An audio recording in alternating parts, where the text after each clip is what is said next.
I was very generously gifted this Deckel FP4A CNC milling machine. 2 metric tons of German cast iron. It's currently not in a working state because we don't have the controller for it, but the plan is to convert it to Linux CNC and get it working. It'll be an excellent piece in the workshop. So I know what you're thinking.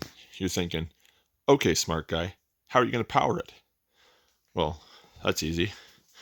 I'll just plug it into the phase converters. Let's talk phase converters. So the Deckel FP4A is a 3-phase device, and it has this multi-tap transformer which allows me to run it on multiple different voltages. I'll be running it on 240 volt 3-phase, and in order to do that, I'm going to need a phase converter. Now there's a couple of different types of phase converters. There's the digital electronic phase converters, which are amazing but also amazingly expensive, and there's rotary phase converters. A rotary phase converter just uses a series of capacitors and a 3-phase motor to generate the missing third phase. You basically trick the motor into running on just regular 240 volt, and then that third phase of the motor generates the missing phase. You lose a bit of power in the process, but in exchange, you get to run giant heavy equipment. So why would you want to run 3-phase equipment anyway? Wouldn't it be more convenient just to get something that runs on 240?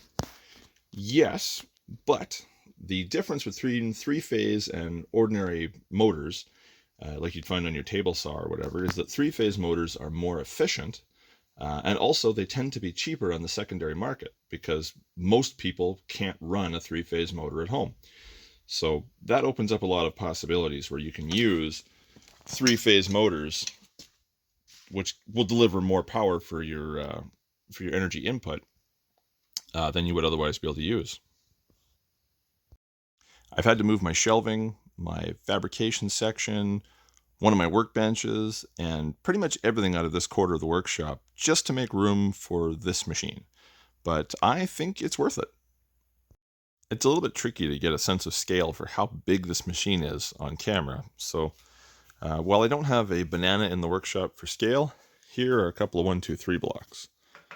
Hopefully they'll do the job.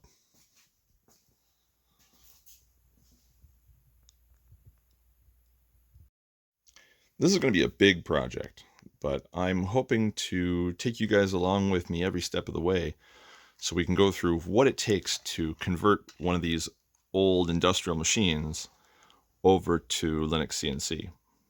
And we're going to be learning together because I've never done this before. I'm going to be taking up as many resources as I can to try and figure this out. And hopefully once we're done, we're going to have a beautifully precise, working CNC tool room machine. If you have any suggestions on how I might get this done, or any pitfalls if you've done this before, feel free to share them in the comments.